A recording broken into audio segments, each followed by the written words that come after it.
Hello friends, today we are going to solve the first question from January Lead Coding Challenge, and that is check array formation through concatenation. Okay, here we are given a distinct integer array.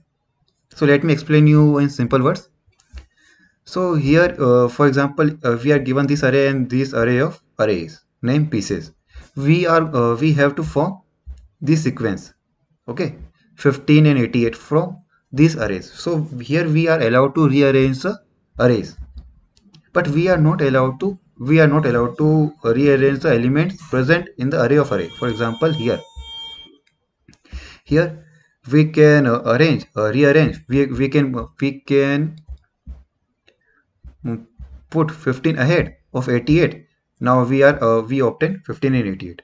Here we are having only one array. Okay, now here 16, 18 and 49. So here we are having 49, 18 and 68. Clearly we are not having this order here. Okay, so here the answer will be false, as we are not allowed to reorder the integers in each array. Okay, so moving to the next example. Here we are having 78, 464 and here 91. 78 is present, yes it is present. 91 is present or not? 91 is also present. And here 4 and 64 should be present in the same order. Okay, here 4 and 64 are present in the same order, so we have written true. So hope something is clear to you, and now we will code it. It will become more clear. Okay, so moving to the code part.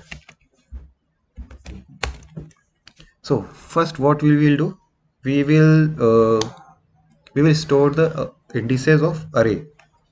Okay, in an unordered manner. Unordered map,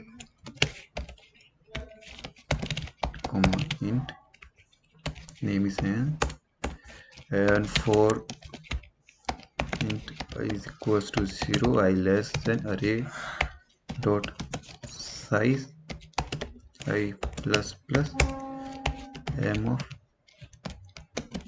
array of I is I. So here I have stored the indices of the array. Okay, now moving forward, now I will iterate through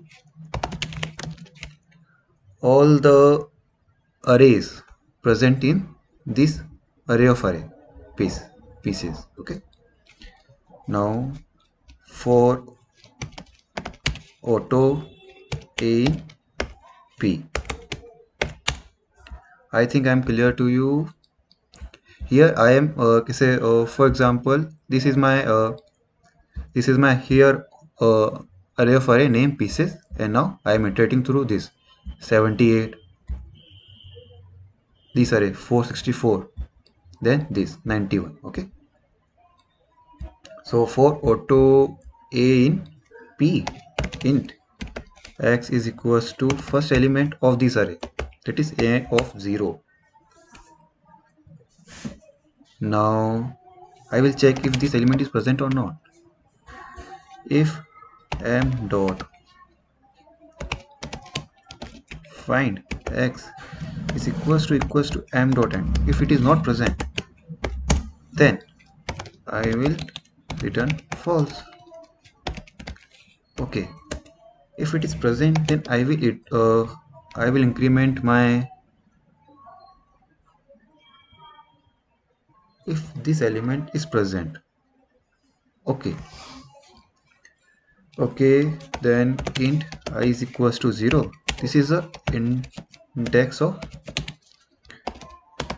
this array a, and int j is equals to m of x. So here this is the index of array, our main array, index of array. Okay, so I will iterate through a and a double r and check if the elements are present in the same order or not. If they are not present in the same order, then I will return false.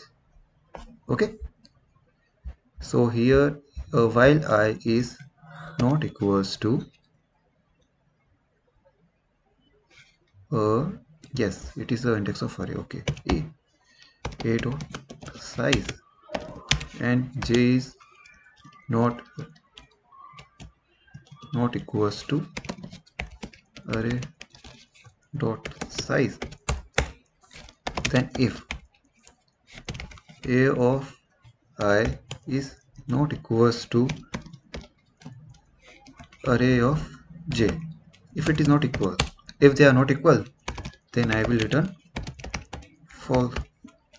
Else I will increment my I, increment my j. It may also happen that we have reached the end of the big array, and we are not here. We are not at the end of the small a. Okay. If I is not equals to a dot size, then we will return false, as there are some elements in small a. Else we have covered all the conditions, so we will return true. Let me see if it works or not. Now run the code. Now it is the results are correct, and now see if it got accepted. Okay.